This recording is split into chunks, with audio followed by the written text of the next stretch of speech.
Tasmai Shri Gurave Namaha. Tasmai Shri Gurave Namaha. Tasmai Shri Gurave Namaha.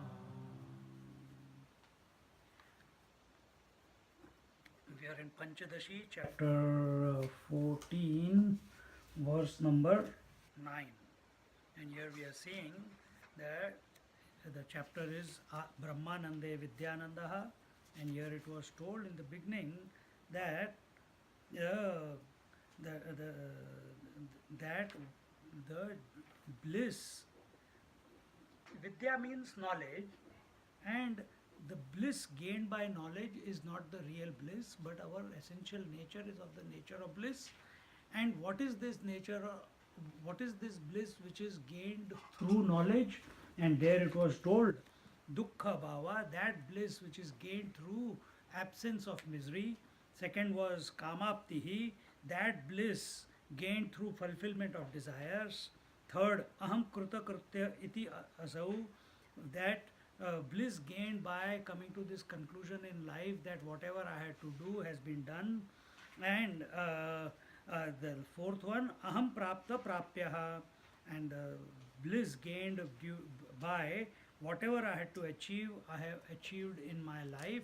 When bliss is caused by any of these four, any of these four options, it is a limited bliss. It is not the infinite bliss which is our essential nature. And then taking each one of them, the teacher talked about the absence of misery, and he talked it about as atmanam ched vijaniyad aham asmiti purushah kimichan kasya kamaya shariram anusanjvaret. Atmanam ched vijaniyad, having come to know the Atma, aham asmiti purusha, that I am that Purusha, I am that person who has been talked about in the scriptures, etc. And Kimichan, after having come to know that, what desire will he have, and for whom will the desire will be? There will be no one left. And talking in this manner, then the two aspects of Atma were explained, and the two aspects of Atma were that, meaning the self. We know the self in two ways. This is at the knowledge level. And what is that? One is the Paramatma, the supreme absolute self, and the second is the individual self, which is the conditioned or limited self. These are the two selves. Just like we are the man, and at the same time we are the son. We are the wife, at the same time we are the woman. Similarly, we are the limited individual, at the same time we are the infinite self. So what is the difference between the two? The infinite self is independent, it is self-existing, it's self-knowing. It doesn't need, that self-knowledge does not take place through the medium of thoughts. Whereas the individual self comes about as a result of the pure self, the infinite self, as if getting identified with the three bodies, the gross body, subtle body, and the causal body. So till here we have seen in our last class, and here it was told about the Supreme Self. Two more verses. It was told that the Supreme Self is of the nature of blissful existence, and it has somehow become the object of experience, and on account of its non-differentiation with the names and forms. Meaning, why are we considering ourselves to be an individual? This is the reason. We have taken the conditioning of the body, the gross body, subtle body, and the causal body, and other thing is another way put, we have accepted the name and form to be us. So we have a name. Everyone living has a name, and they have a form. What is this form? The body form. And taking this form and this name to be the reality has brought about the uh, go- and uh, being unable to separate ourselves from this name and from this body. The individuality has come about. And therefore, the the examples that were taken, how it has taken to be identified, just like the fire identifies with a iron ball. Is fire the iron ball? No. Is iron ball the fire? No. Exactly the same way, pure consciousness, absolute reality, is the fire in this example, and the ball, which is gross, which is cold, which is having a form, is your body, which includes the subtle body and the causal body. When the iron gets identified or the fire gets identified with the iron ball, then uh, after some time, what do you see? You see a hot iron ball, which is of the color of the fire. When it gets hot enough, then it is red hot. Same thing happens, but these two elements, the iron ball and the fire, are absolutely two distinct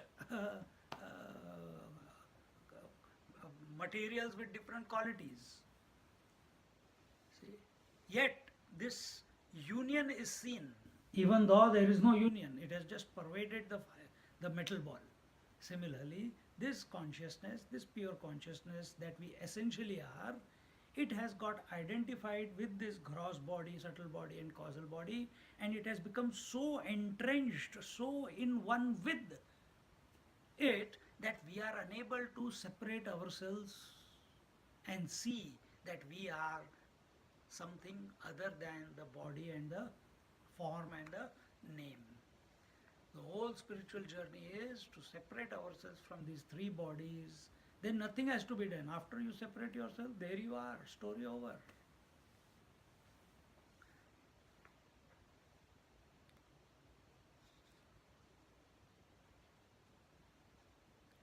And therefore, uh, tad viveke tu na ubhayam, when one is able to discriminate between these two forms of expressions of one being through the Vyatireka Abhyasa. Vyatireka Abhyas means neti neti, meaning I am not the world, I am not the body, I am not the subtle body, I am not the causal body. And this way, coming back to the real I that I am. And separate myself, the I, from the world of plurality, then through Anvayabhyas, as the second step, one understands that the same is knower in one place and known in other. Meaning, Anvayabhyas means first, to suspect the reality in the outside world is a very difficult proposition. We don't have that type of perception. In order to develop this perception so that we are able to see the one reality supporting all the duality, the one reality pervading the all names and forms, the one reality expressing and supporting all the names and forms and yet remaining independent of all the names and forms. For this is a difficult proposition to begin with. So, this vision to see this, what has just been told, is only by first coming to the self. And for coming to that self, I am not the world, I am not the gross body, I am not the subtle body, I am not the causal body, meaning I am not the waker, dreamer, deep sleeper, along with their respective worlds, coming to be the one. And once you come to be the one, and it is, you have surrendered, you have merged into it, individuality vanishes. And from that point of view, as you come closer and closer to this reality, your vision of the outside world also goes through transformation. And what is the transformation? And it is not at the outside world level, it is all in here. And what is the transformation? The realization comes that I am, just like I am seeing, you are not me at this moment, isn't it? Neti neti we are talking about.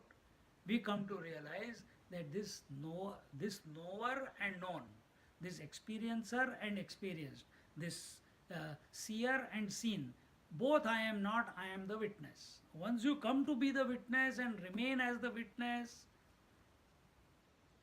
then the vision changes. And what is the vision? The vision is the knower and the known are both my expressions. I am only supporting both of them. Without me, these both have got no reality at all. They cannot exist without me. Because what is mind? Where is the knower? Knower is I, and the known is that. Where is this I and that? As a thought, it is existing in the mind only, isn't it? And what is mind? Consciousness with thoughts is mind, isn't it? See? Consciousness with thoughts is mind. So, do we need the thoughts to vanish? No, you just come to know yourself. Then your realization will be the Anvaya Sadhana, all inclusiveness, that all the thoughts, all the I's, and all I is only one, but getting repeated many times. I am this, I am that, I don't want to go there, I want this, I want that. The I is the same, but the objects with which it is interacting keeps on changing. See? So all the that thoughts and all the I thoughts, both are supported by me, both are emanating out of me alone, and this is the phenomena which is going on. Nothing can be done about it. But this realization that both these, knower and known, experiencer and experienced, seer and seen, both are my manifestations. They are not other than me. I don't have to be afraid of them. I don't have to run away from them. Brings about the first was exclusivity, so that you could come to the self that you are, and second aspect is inclusivity, so that nothing in this creation is left apart from you. Everything is included within the self. And in this way,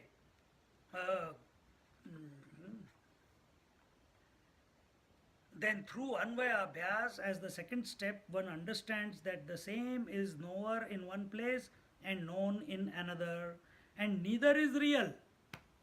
Wave is unreal. Essentially, it is water. The water alone is the beginning, water alone is the end, water alone is in the middle. Similarly, consciousness alone is the I thought, consciousness alone is the that thought as existence. And pure consciousness alone is the I thought as consciousness. But both are phenomena, both are unreal. What is phenomena? That which appears to be but actually is not there. And in this way, there is neither someone nor something. The undifferentiated essence is the truth, and that truth I am. That truth I am. How the Nama, Rupa and the enjoyer are not possible in the self is explained in the following shloka. This shloka we didn't see this. Or did we see this? So here it says, the jiva desiring objects of enjoyment for the purpose of the enjoyer gets worked up and suffers after the body due to his identification. In fact, the sufferings belong to the three bodies and they are never the lot of the self.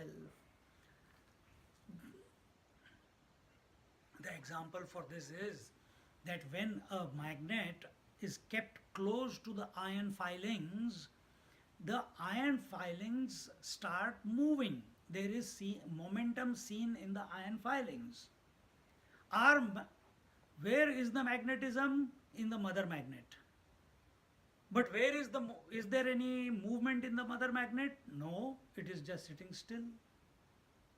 Where is the movement seen? In the iron filings.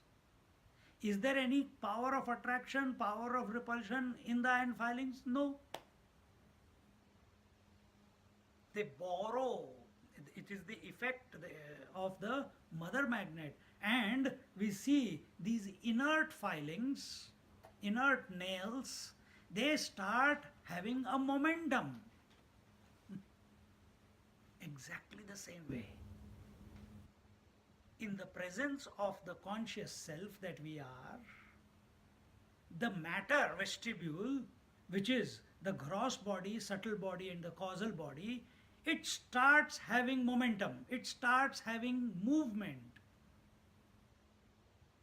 What is the movement of the gross body? Birth, growth, disease, decay, and death.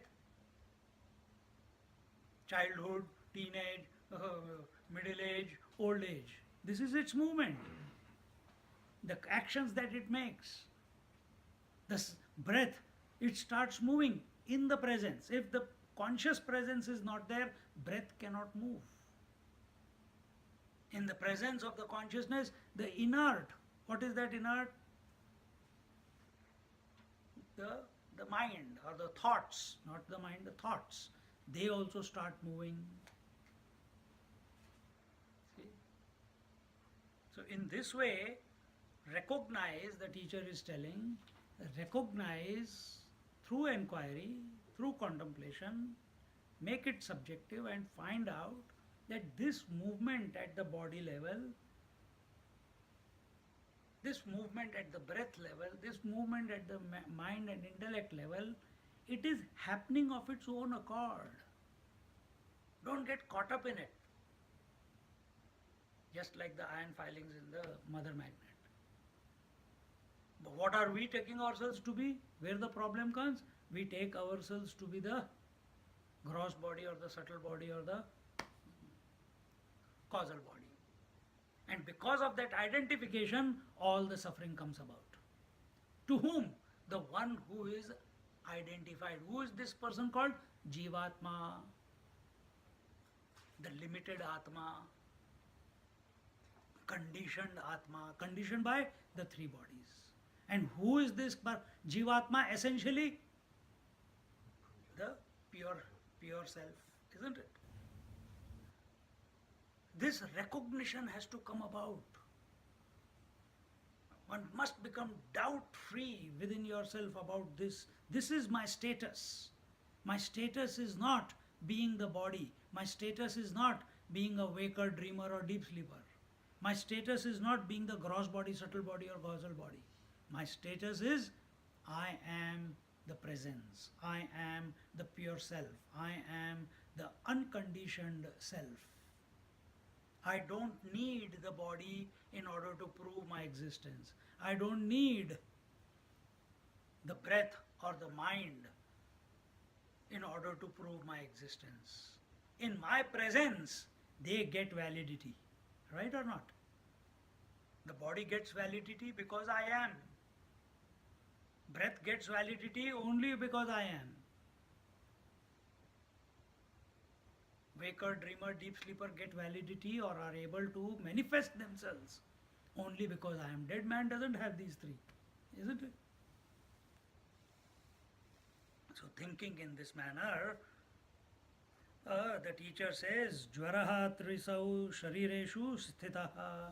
But by the process of discrimination, one can see that all these diseases, sufferings, are located only at the level of the three bodies, the gross, subtle, and causal bodies.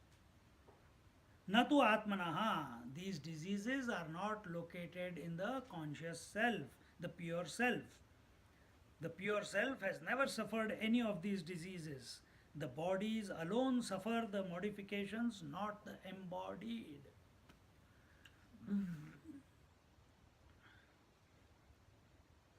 The suffering is only at the level of identification with the changing phenomena.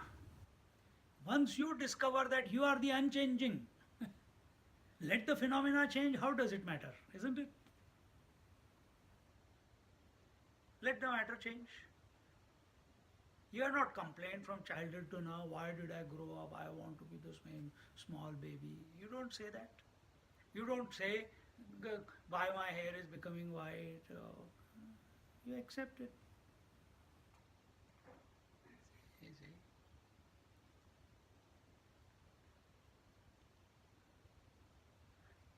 Did anyone teach you? Did anyone teach you how to eat food and put it in your mouth? Did anyone teach you how to see? Did anyone teach you how to see, hear, touch, feel, taste? Did anyone teach you that?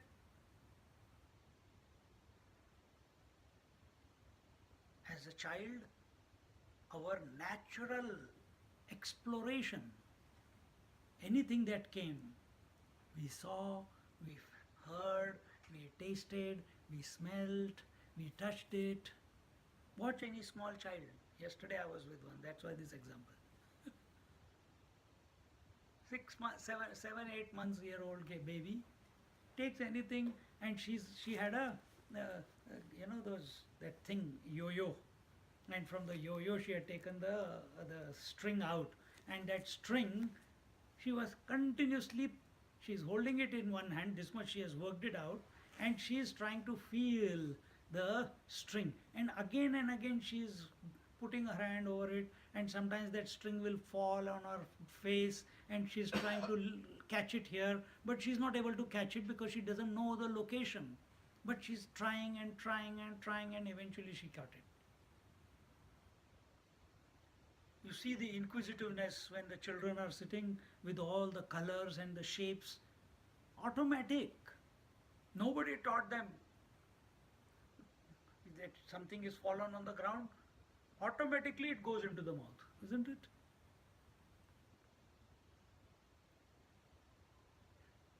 Now tell me, if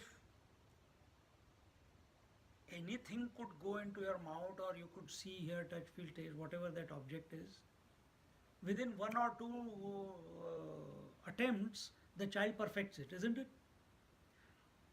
Now tell me truthfully, when you went to school or kinder, how many pages you had to write A to master writing A? 1 page, 2 page, isn't it? To become fluent at it. Because it was unnatural. Seeing is natural. Eating is natural. Defecating is natural. Walking is natural. No doubt for the child. How many times that child falls, but no doubt that I cannot do it. And we say, 2 on the 2, 2 2s are 4, 2 3s are 8. Oh, no, 2, no, you keep counting. Unnatural. To come to know the self,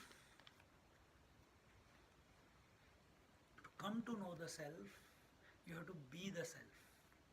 To be the self, you have to give up all artificial means of knowledge.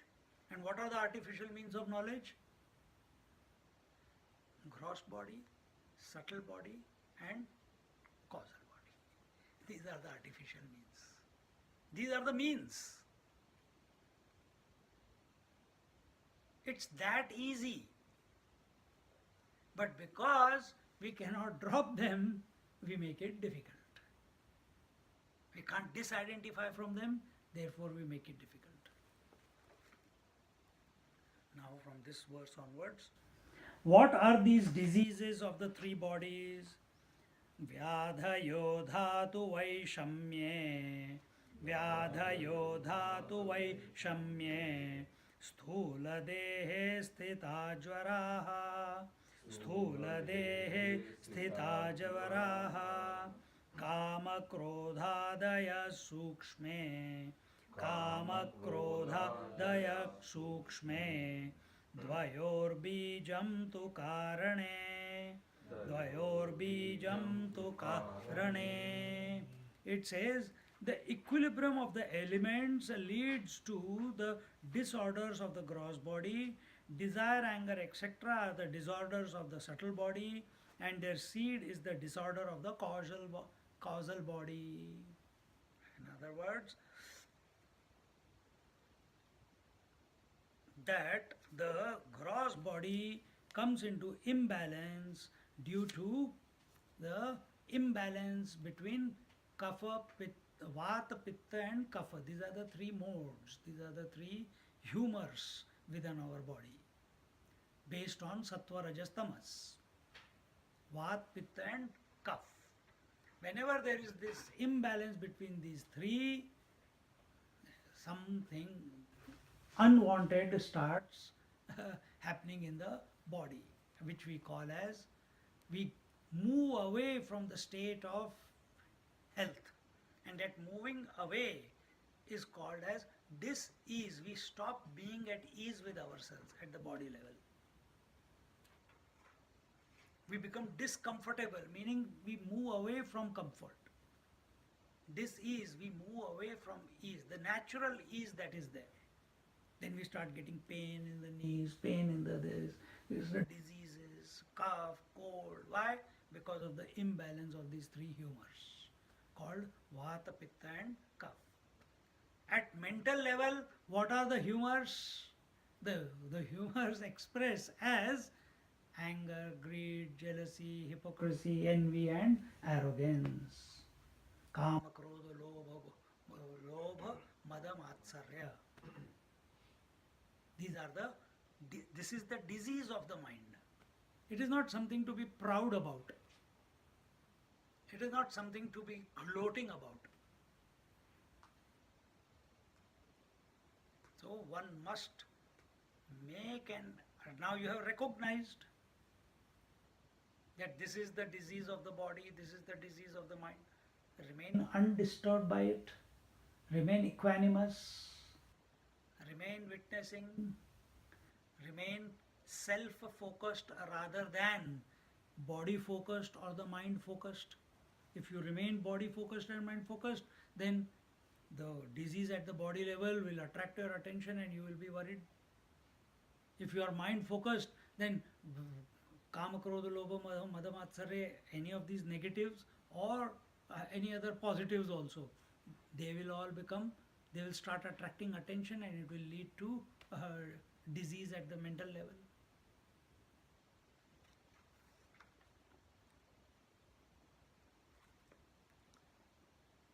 At the level of the causal body are contained the seeds of or impressions or samskaras or vasanas, which cause the varieties of expressions in the other two bodies.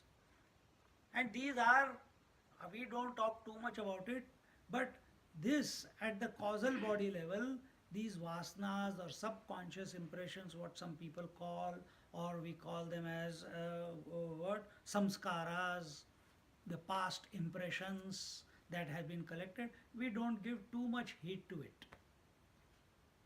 Actually speaking, they are not there. So why talk about that which is not there?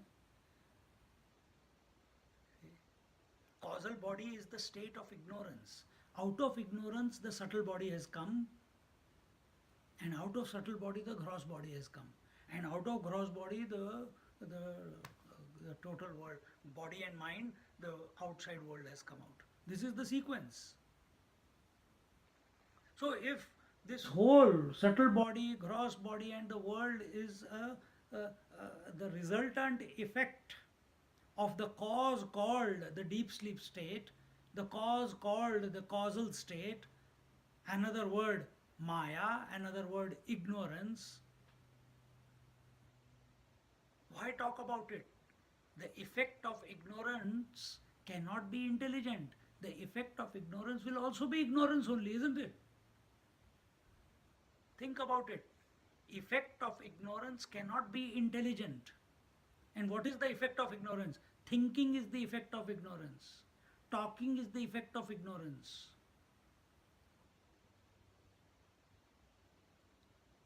So, but this is the tool we have. Because at this moment we are individuals. This is the tool we have. But we must recognize that all this tool that we have, it must settle down one day. Don't be too obsessed with it.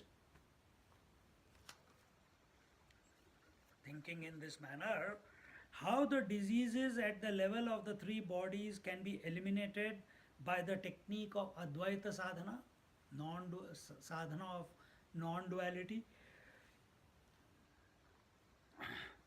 Advaitananda margena, Advaitananda margena, Paratmani vivechite, Paratmani vivechite, Apashyan vastavam bhogyam, Apashyan vastavam bhogyam, Kim name chet paratmavit, name chet paratmavit. It says, having discriminated and known the bliss of the Supreme Self by the method of non-dual bliss expounded in the 13th chapter, and not seeing any real object as the source of joy, why will he ever desire any object? Remember what was the 13th chapter's crux? That everyone loves everything only for their sake, isn't it? The bliss is not in the outside world, bliss is in the self. In the moment some desire is satisfied, the desire goes and the self, the bliss of the self reveals itself. And so they want you to go back and study the chapter again.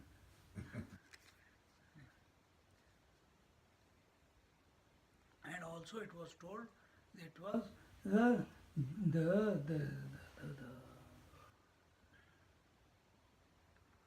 the world of names and forms is unreal, it is ephemeral, it is empirical, because it has a beginning and an end. So once we have come to realize that the self, the bliss, that which we are seeking from the world is actually abiding or is the nature of my own essential self, then why will a person go and desire anything in the world? Isn't it? Why will he desire it? Only to leave it again. Because that's the phenomena. You desire sleep, but next morning you have to give it up. You desire to go to work, but after some time you have to give it up by evening. You eat food, you desire food, you eat food, but after some time you give it up. So all interaction in this world is only temporary. But it is instant gratification is there. I eat food, immediately my stomach is satisfied. Our attention is on satisfaction. Our attention is not on that this source from where the satisfaction is coming is a temporary one. I want permanent satisfaction, permanent contentment, permanent joy. And once the attention of the seeker moves in that direction, then why will he desire anything in this world? By the method of Advaita Ananda Tattva Vichara, as explained in the previous chapter, when the Supreme Self is discriminated, it may be recalled that this enquiry was based on Jagat Mithya Chintaya, on the discovery of the world as an illusion. The potentiality or avyakta Maya Shakti is as difficult to explain as the world which it manifests. And this Maya Shakti is not independent of Brahman.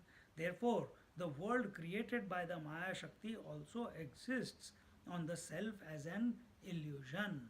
So, the potentiality of the reality is the Maya Shakti. Another word for it is potentiality. Is the potentiality inherent within anything? Yes. In you also the potentiality is inherent. What is that potentiality? At the individual level, the mind is the potentiality. Once it sets, if it is single pointed, if it is focused, there is nothing that it cannot achieve. Look at Vishwamitra.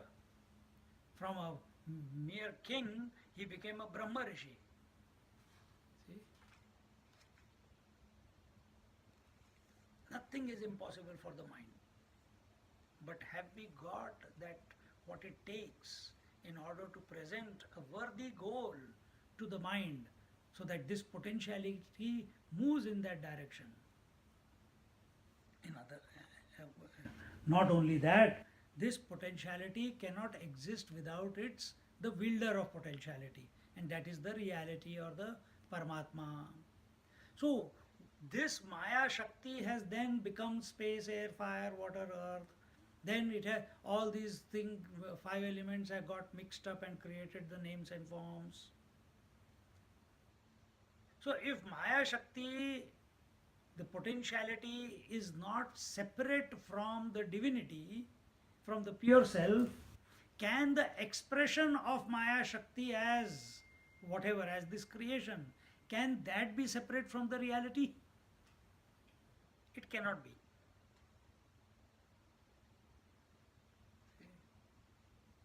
To bring this vision about that this entire thing is essentially that divine, and that divine I am. Don't forget that conclusion. And that divinity I am.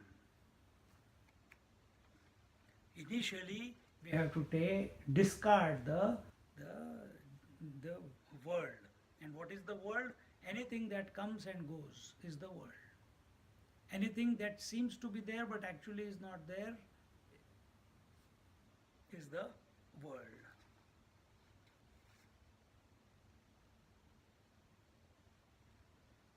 By this technique, it will be understood that the Paramatma Tattva, the general consciousness, is the reality, and everything other than this, which is specific, related to names and forms, is illusion. This we have studied in the previous chapter, we are just reiterating it. Apashyan vastavam bhogyam. When one is unable to see any substance or reality in all this bhogya vastu, that is the objects of enjoyment, the names and the forms, when our attention has shifted to the self to such an extent that we don't have the attraction, the ability to attract our attention towards it by an object, it loses that potentiality. When we go to sleep at night, the objects, the world, the projects, the responsibilities, the duties, all of them lose their power to attract us to them, isn't it? Why? Why do they lose the power? Because our attention is totally available to sleep. That is why. Right now, your total attention is on this, in this satsang. So all the news, what is going on in the world, it has got no value to you right now. At this very moment, it has got no value to you. It does not attract your attention. Why? You're totally involved here, isn't it? Similarly, when we are totally involved in contemplating on the self and being the self, then the names and forms cannot attract our attention. They don't grab our imagination. One has got rid of all types of desires in the mind. In other words, desires associated with living or those associated with leaving.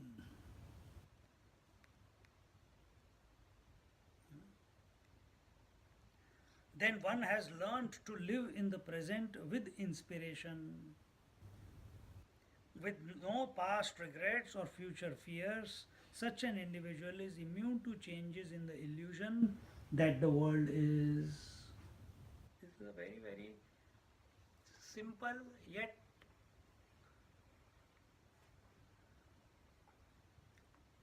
powerful contemplation. Our mind functions only in two areas, past or future. When it is thinking about the past, it brings up memories. Along with that comes good memories and bad memories. With good memories, then they become, I want to repeat those memories. Bad memories, I want to run away from them. If I committed something wrong, I feel guilty. And with regards to the future, where our mind runs, there is anxiety and fear, expectation. It becomes the source of agitation. The past becomes a source of guilt, and the future becomes a source of fear, anxiety, and expectation. No, I don't feel anything at this moment, I am absolutely fine. Very good. If it is that way, fantastic. Then contemplate on the truth. But it is seen, once you start contemplating and come, as the mind starts dissolving itself at the feet of at the altar of the self, from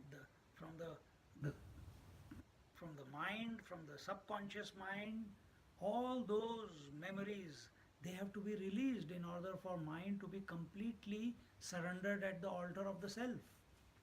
And when they start coming to the forefront, because you are not attaching to them, you are not owning them, so now the flushing is going on. And as this flushing is going on, some unwanted, unhappy, distressing, shouldn't have done type of memories also come out. Remain, don't get carried away by them. Go back, remain with yourself as yourself. Let the flushing keep going on. Huh? Udasinata. Be indifferent to them. Right? Be indifferent to them. And same way with the future also. What has been done has been done. Nothing to worry about in the future. What was mine that I am going to achieve in this world? Everything is His. I am only Him. Why am I depending my happiness based on what is going to happen in future? When we give zero value to past and future, and we do not get excited in the present moment. Living in inspiration and living in excitement is two different things. Living in excitement means something good happens, yahoo! Something bad happens, oh my, what will happen to me, I don't know. Living in inspiration means not giving value to successes and failures. Then alone, inspiration doesn't present itself out of you in the future. It is always in the present moment. And the window from where it expresses, that window can open up when we are not lost in the past or future. We are not lost in guilts and anxieties. When we are not lost in success and failure. That's when inspiration, it gets invoked. You cannot think and become inspired. You can get motivated by thinking. But that motivation is based on past memory. That motivation is based on some future achievement or future success. Yes, I can do it because I did it. Oh, okay. But inspiration is something else. Motivation can come and go. Inspiration ever is. Because it's the breath of the self. Comes straight from the source. Motivation comes from the mind. See? So how to come into the present moment? Don't dwell in the past, don't dwell in the future. And when you are in the present now, don't get excited by successes, don't get depressed by failures. If you take care of these 3-4 points, every moment is a joyful moment. Anything that you do, anything that you don't do, it's full of inspiration. Nobody can take the smile, take the bounce in your walk, the sparkle in your eyes. Nobody can take it away. It comes. It's not a created thing, it happens.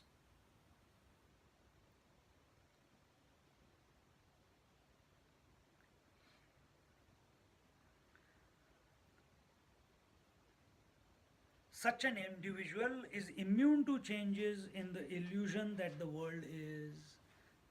So he has got no time. Why this? Why me? Why this is happening to me? Why success? Oh, fantastic success happened. Oh my God, failures. Why my parents, friends are passing away. Why children are having cancer. Why there is terrorism. Why this is like that. Why that is like that. Why it is raining today. Why it can't be hot like Brisbane. All this is foolish. He has got no time for all this. He just accepts everything that is presenting as it is without any commentary. Does that mean that he doesn't talk about it at all? He may. Other people are there. Oh my God, what a terrible weather today it is. He may say something, but it will not be negative. Cannot be, because he's in the present moment. He says, this moment can never come again. I am enjoying it.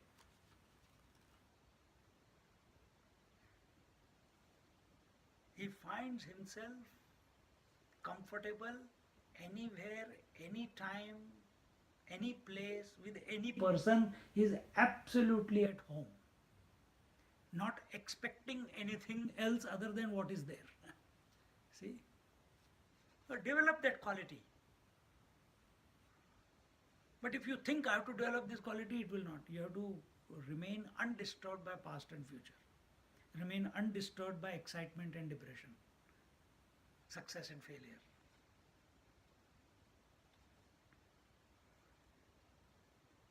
Kim nama icchet paratmavid.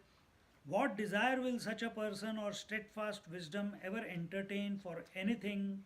This is known as abiding in self-knowledge. Living in this inspiration every moment of your existence, in the abiding in the self, not taking the world to be real, and yet going through the world doing what is right without getting caught up in it. This is abiding in the self-knowledge. These are the expressions. Nothing, scriptures say nothing can be said about a realized person. But because the only tool we have is words, so this is the best way they can explain. Otherwise, scriptures themselves say, because scriptures are nothing but words, alphabets put together.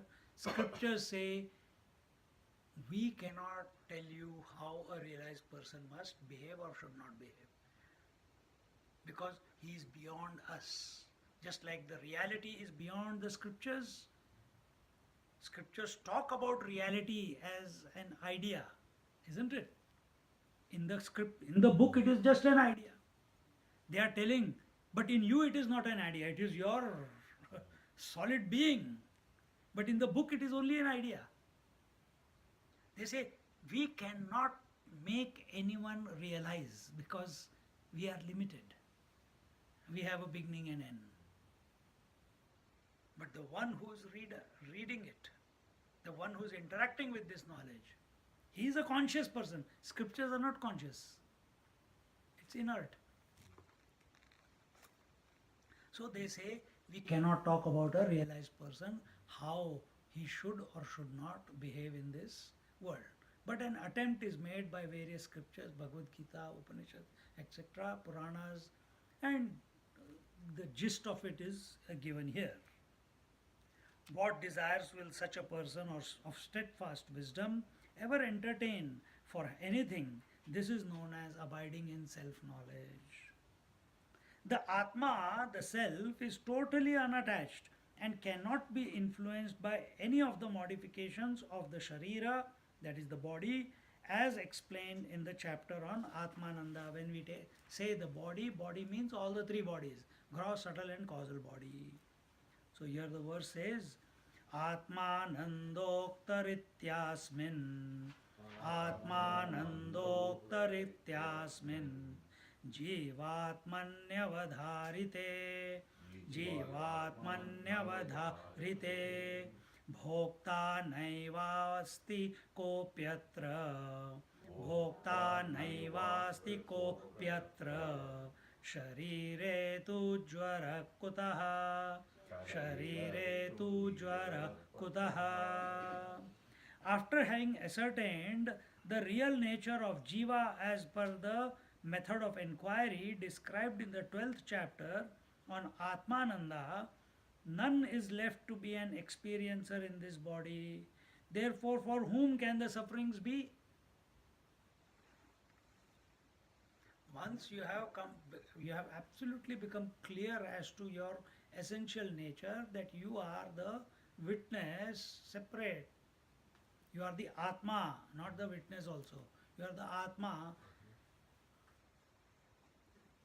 Once you come to be abiding in the Atma as the Atma, then when you look back, will the individuality be there? There is no individuality left.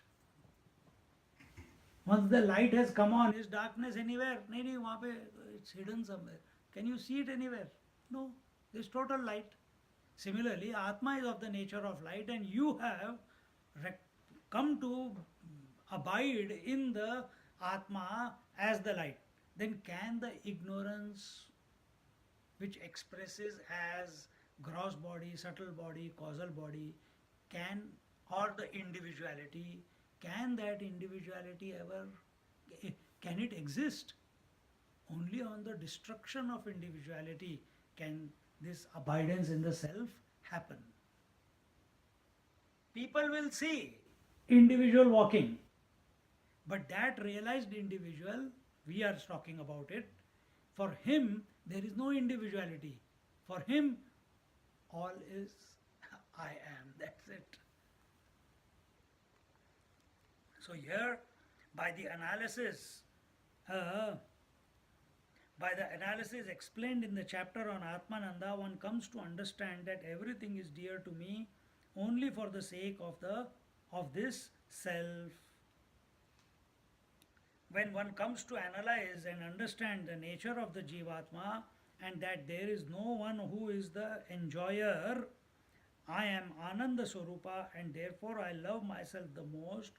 Therefore the duality between the enjoyer and the enjoyed is obliterated.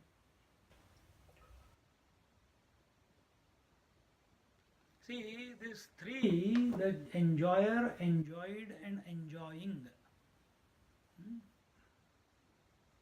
these three come about only when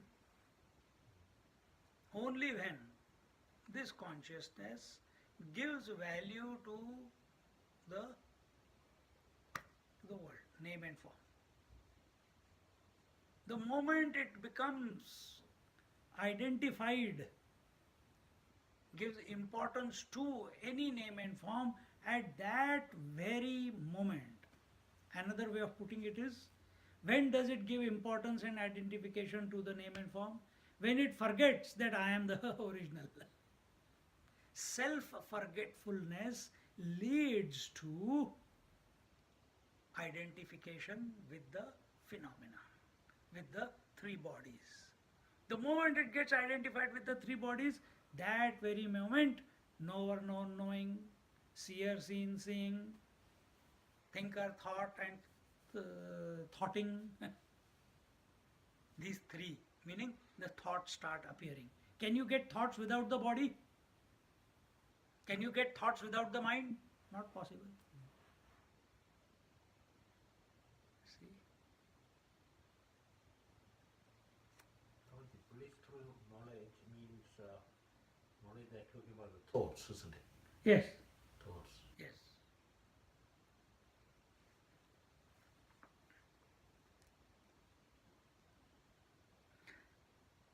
Jvara tu kutaha, such being the case, how can there be suffering of the body associated with the enjoyer, experiencer, and the enjoyer himself is non-existent?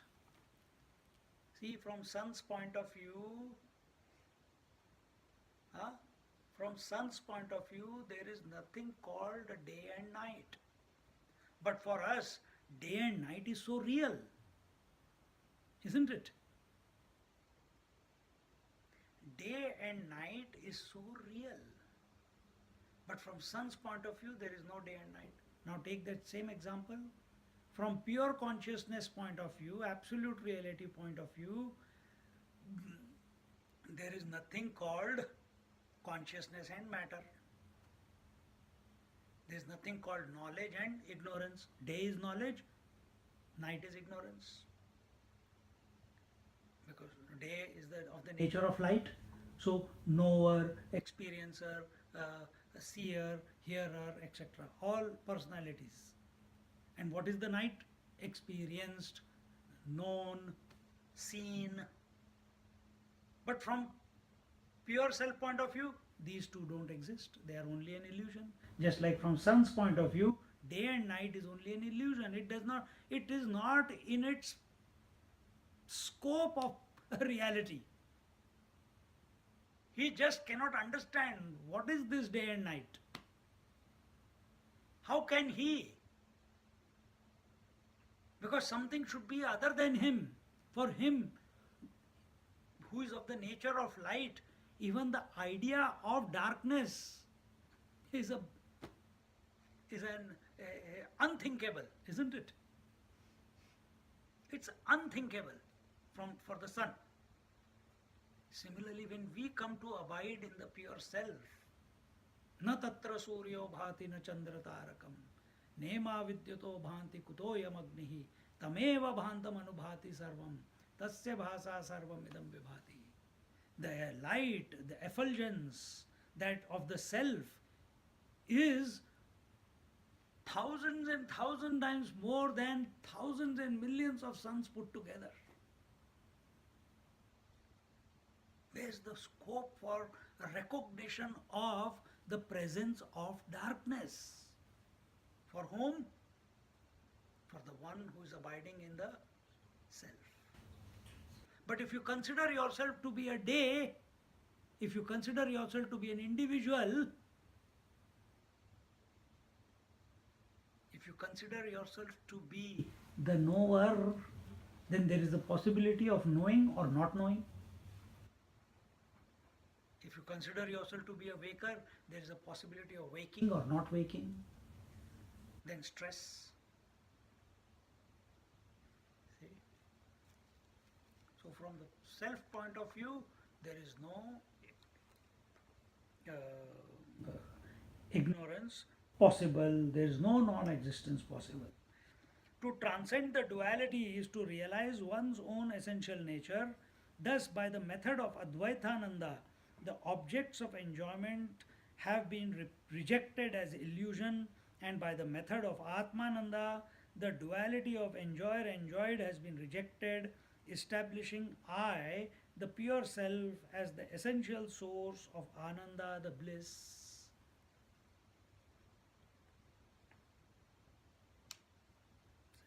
See?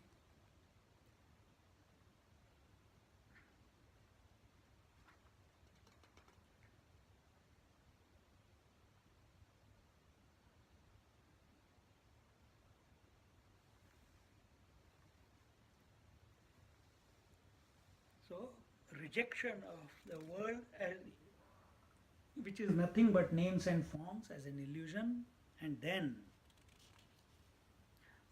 rejecting the duality of the knower known, experiencer experienced, also as an illusion, as a phenomena, and then falling back into the self. This is the method. The absence of this world, the absence of this worldly or otherworldly misery in the Brahmananda is now explained. Punya papa dvaye chinta, punya papa dvaye chinta, dukkha mamushmikam bhavet, mikam bhavet, pradhamadhyaya evoktam, madhyaya evoktam, Chintanainam tapediti. Tanainam tapediti. The worries of the other world are the sorrows born out of the sins and merits of commissions and omissions.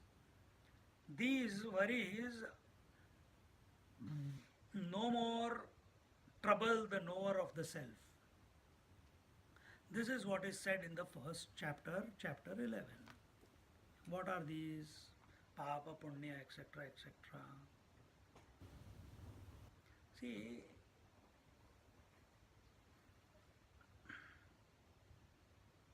for the person who is established in the self, for him the Kartrutva Abhiman is destroyed. What is Kartrutva Abhiman? The doership, ownership. All this, there's no doer. He has recognized who is making the iron filings move. Is there any move? Who is making the day and night? Oh, the sun is making the day come and the earth go, the night come. Is he? Exactly the same thing is happening. We are of the nature of pure consciousness, and in our presence, the body, breath, mind, intellect are coming and going. They are doing their, it's just like those iron filings, suddenly the movement has started. See?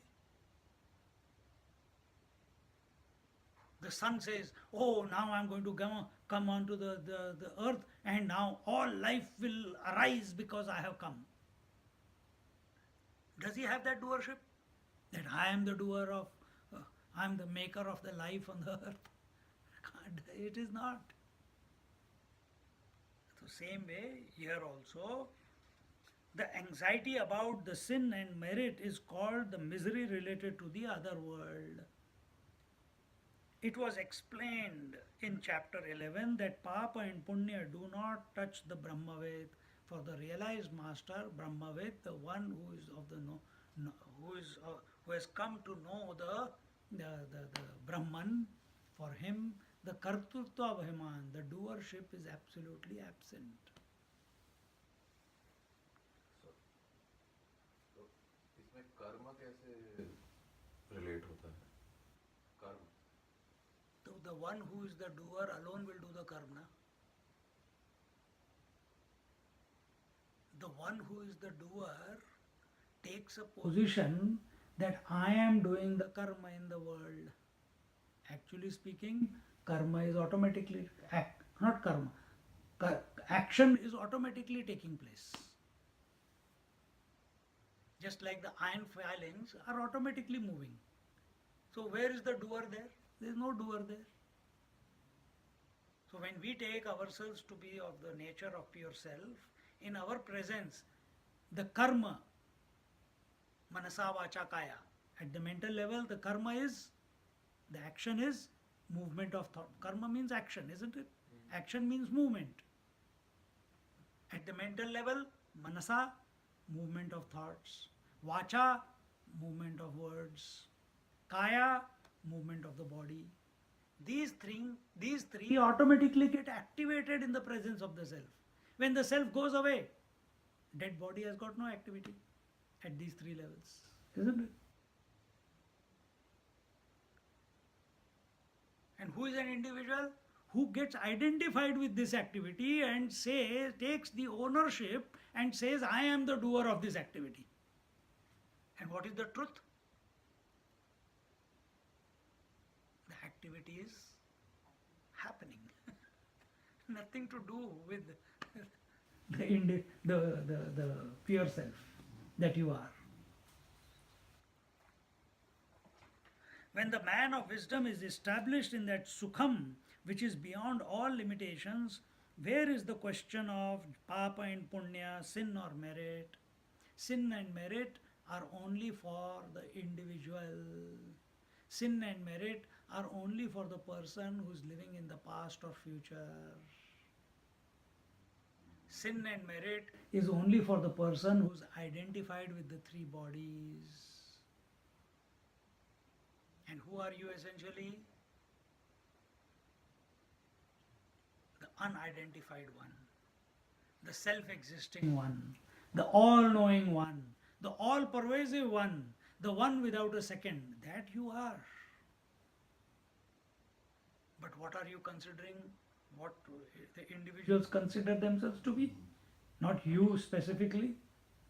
That I am this body, that I was born in one day, and I'll die one day, etc., etc., etc. Just shake her up a bit.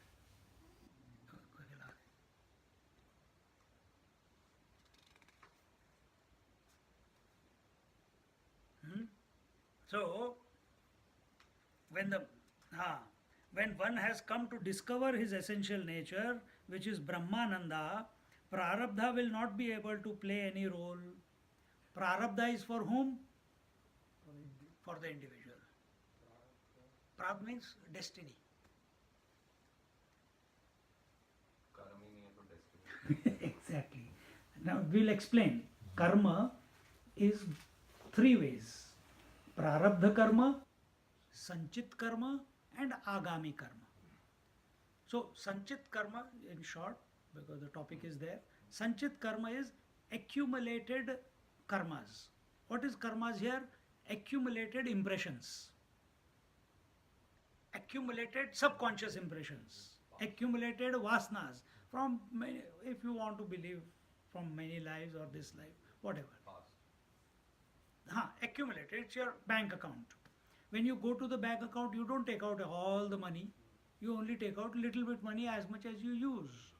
So similarly, from this accumulated past impressions, some of them at an appropriate moment, when all the circumstances are conducive for them to express, some of the accumulated karmas, they manifest. And that manifestation is called this gross body. That manifestation is called your swabhav. That manifestation is called your this life. So, really speaking, it is a good thing if you take this theory that you, first thing is, you have collected your past impressions. So your identification with karma started off the bank account collection. Now life has given you an opportunity. It is a natural phenomena, part of this phenomena, that from that some of them get fructified in the form of this body to expatiate the karma. So bank account is becoming less. So what is accumulated is Sanchit karma. What has expressed or is expressing right now is Prarabdha karma. But what the individual makes the mistake is, while going through this life, he collects more. He collects more karma. So from this moment onwards, because till this moment, whatever has been karma you have done, it's already gone in, isn't it? If you have not lived correctly. But whatever is going to be accumulated because of your unintelligent living is called Agami karma. And who is the person who's going to collect? The individual. But who is this realized person? Who has gone and got established in his own essential self. For him, there is nothing called individuality. He doesn't see himself as only this body, this mind, this intellect. He is all inclusive. So what karma will he do? The Lord says the whole creation is within me. For karma, movement is required. Where will the Lord move if he is pervading everywhere? Where will he move? From ocean's point of view, the ocean is everywhere. Where will the ocean move in order to create karma? So actually speaking, the manifestation of a wave on the ocean is not because of karma. It is because of bliss of the ocean. ocean playing with itself. Wave comes about, isn't it? So इसको अगर if we relate हाँ बोलो. नहीं, नहीं बोलो, क्या बोल रहे थे?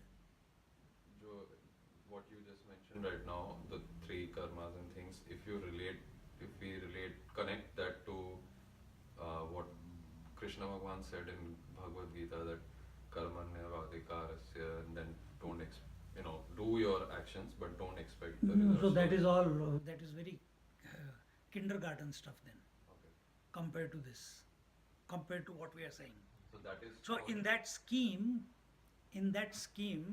of karmanyevadhikarasya, that is the first step for an ignorant person to begin his journey towards himself, towards the reality. It's the first step.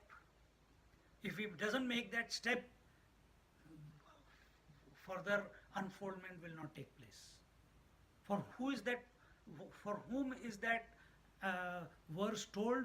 For that person who considers himself to be an individual, who considers himself to be this body, mind, intellect, who considers the world is real, who considers that karma is very important because the doership is there. And if doership is there and you are intoxicated with it, then by mistake, by grace, you come to a satsang and you are told, okay, I can understand, but I can't, how do I begin? Karmanyevadhikaraste. Do the action. Oh, I'm stressed. I don't know what decisions to make. I don't know, is this right or is that wrong? So the teacher tells him, your right is only to do the action and not become anxious on account of the results that are going to come. Action will give result. Every action will give result. But what the result is going to be, does anyone know? Do you know what the action of you get into the car and you start driving towards, you're doing the action, but do you know what is going to happen on the way? But why are you going to lose your sleep in the thought that I might have an accident, you will not be able to drive if you keep thinking about the consequences, right or wrong? So majority of the people, where they are caught up? In the consequences. That's what brings stress, that's what brings restlessness, that is what brings fear. A realized person, he is not taking ownership of any damn thing. And because he does not take ownership, because he has recognized the body, the gross body, subtle body, causal body, they are a phenomena, and all activities taking place in this phenomena at these three levels is also a phenomena. So he doesn't become a doer, he doesn't become a enjoyer. He stays apart. He is established in his self. So technically, from a scriptural point of view, there is karma. But if a person is in Brahmananda, then there is no karma for him. There is no karma for him, there is no prarabdha for him, there is no sanchit karma for him, and there is no agami karma for him. Why? These three can come about only when doership is there. Yeah, when you are a gross, subtle, or a causal. You take yourself to be that. Either of them. Yeah. Okay. But a realized person doesn't take himself to be the gross, subtle, or causal. He takes himself only to be the self. So there is no question of any repercussion. That repercussion is called the sin. But where is those who are talking about karma, they are caught up in good deeds and bad deeds. And the individuality. It's all emanating from individuality. Individuality is about doership and enjoyership. A realized person is not being an individual. He is being, that's full stop. Not becoming, he is being. Individuality is becoming. Paramatma is being. Pure consciousness is being. Individual consciousness is becoming. Individual consciousness is mithyatma. But many people don't even live at that level. They go to gaunatma. Understood?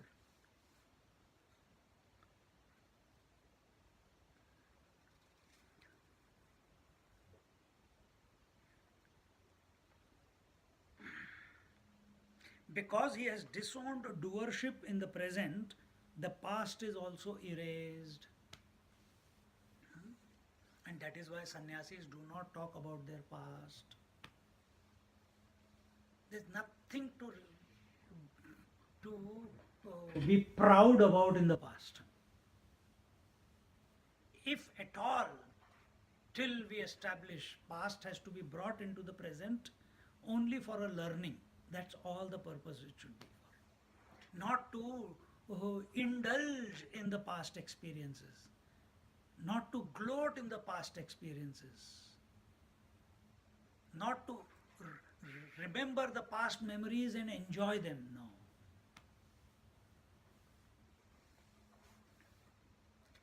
Total forgetfulness of the past is itself a spiritual sadhana. Thereafter, alone, one will be able to start afresh and proceed rapidly. The more you establish yourself as an individual, and how do you establish yourself as an individual?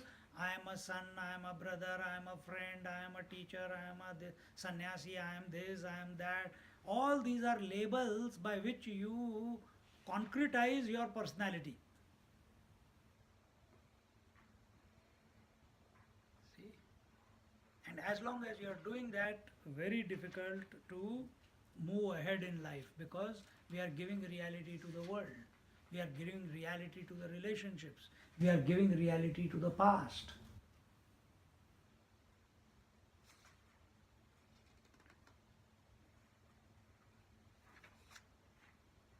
The prarabdha chitta will not be able to disturb the man of wisdom, as he has not accepted himself to be any of the three bodies. I have already explained all that. Yeah. Now, this was about prarabdha karma. Now comes agami karma. Those karmas which we are going to do and accrue the result of. The samskaras, sometimes knowingly, sometimes unknowingly, get formulated on our, imprinted on our psyche.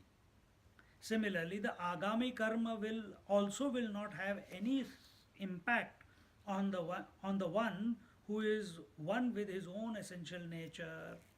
Here he says, Yatha pushkara parnesmin, Yatha pushkara parnesmin, Apamashleshanam tatha, Apamashleshanam tatha, Vedanadurdhvamagami, Vedanadurdhvamagami, Karmano shleshanam budhe, Karmano shleshanam budhe. Just as the water does not stick to the lotus leaf, so also the agami karma does not influence the wise after realization of the self. So a realized master is seen going through the world. I have come across masters. If you go to them, they will throw stone at you. I have come across people who are very masters who are angry. You see them expressing anger sometimes. But because they have expressed that body or that mind has expressed that particular emotion or done that particular action, no precipitation of memory is there on the mind. Why? Why? Because he is established in the truth. He is not the doer, he is not the speaker, he is not the performer of that action. Matter is performing. It's the phenomena that is going on. There is no owner of that phenomena. See? Just as the lotus leaf is untouched by the water, having discovered one's own essential nature, the agami karma does not have any impact in the case of the man of wisdom. He does not get involved about the future even for one moment, realizing fully that what he is carrying now in the present life is not the real stuff. He is able to discard the agami karma without any sense of ownership. What are you carrying now? This gross body, subtle body, and causal body. On account of that, the waker, dreamer, and the deep sleeper. Individual takes them to be the reality. A realized person doesn't take them to be the reality. See? So there is no precipitation. Precipitation of thoughts or desires or impressions, precipitation of impressions as the equipment performs the action that is supposed to be performed. That precipitation of impression can only take place as memory only when an owner of that action is born. If there is no owner, there cannot be any precipitation of memory. See, you know how it is like? You have a camera and your inside there is a reel and you take a photograph. What happens? A precipitation of the image comes about on the reel, isn't it? Why? I want to collect memories. Now the one who does not want to collect memories, what will he do? He will take the camera but will not put any reel inside. He is taking the camera, click, click, click, click, 100,000 times he is clicking, but there is no precipitation of any image. There is no capturing of any image. A realized master is like that. That reel inside, in the olden times it used to be like that. So that reel inside is called the mind. So realized master is moving around, but he doesn't consider himself to be the mind, he doesn't consider himself to be the gross body. See? That is the beauty. So if we can move in this world without taking ownership of anything, okay, whatever is happening, accept it, automatically a response will come out of it. See, even when you are speaking, when you are sitting, whatever position you are, when you are moving your leg like this, is there any doership in moving that leg? It's happening automatic. Isn't it? There is no doership. Is there any doership in yawning? No doership. When I am talking, my hands are making different signs, mudras. Is there any doership, ownership in that? It's happening. Is there any doership? Now I'm going to blink my eyes. That is a movement, isn't it? Blinking of eyes is a movement. Is there any precipitation of memory there about blinking eyes? See?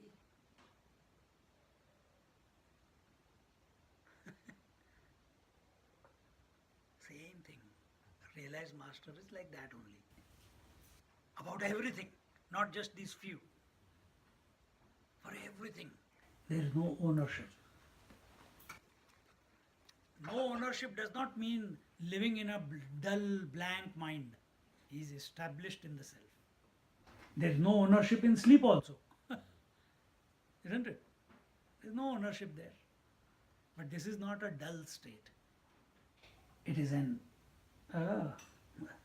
alive state.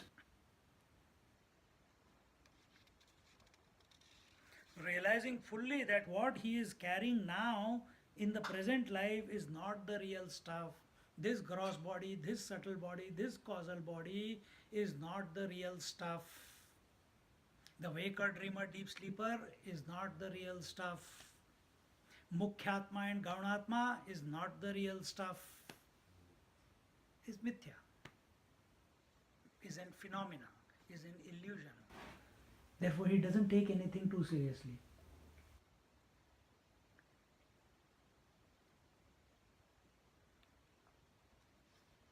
He is able to discard the agami karma without any sense of ownership. Again, precipitation only happens when there is ownership. Ownership is equal to giving value and huh?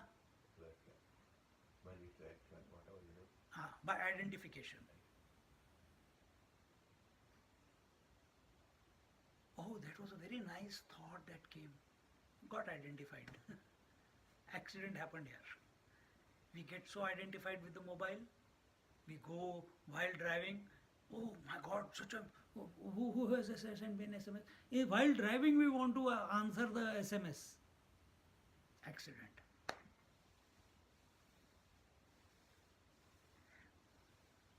A realized master can never have an accident. Why? He is ever alert. Ever alert about whom? Ever alert about his own essential nature. What about sanchita karma? That total accumulated karma which is carried over from birth to birth? We'll look at this in our next class. Or we might as well read it, then that thought is concluded then. Huh? Ishi katrunatuslasya vannidaha kshana dyatha tatha sanchit karmasya tatha sanchit akam. It is not karmasya, akarmasya. तथा संचित कर्मस्य संचित कर्मस्य दग्धं भवति वेदनात् दग्धं भवति वेदनात्. Just as the woolly flowers of the ishika grass are burnt by fire in a moment, so also the accumulated deeds of this man of realization are burnt by the self-knowledge. The commentary says, just as the thin cotton-like flowers of the ishika plant is burnt to ashes in a moment when it is put in the fire, in the same way the sanchita karma is totally burnt away the moment one realizes one's essential nature. Such relative language as past karmas having to be exhausted in so many births, etc., is no more relevant in his case. See, and in Vivek Chudamani the example comes, when the more we contemplate on the self, the mind is taken as the snake, as the rope. What is a knot? A rope going around itself is creating a knot, isn't it? So, consciousness in a knot is called the mind.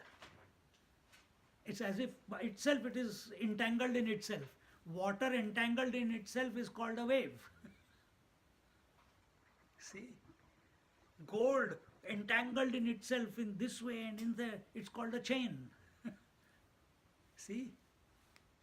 So this mind, the more it contemplates on the self, a point comes where the entire sanchit karma burns away, and all the samskaras, they can be seen, but they cannot bind you anymore. We'll talk more about it in our next class. Om Purnamada Purnamidam Purnat Purnamudachyate Purnasya Purnamadaya Purnamevavashishyate. Om Shanti Shanti Shanti. Hari Om Shri Guru Bhyo Namaha. Hari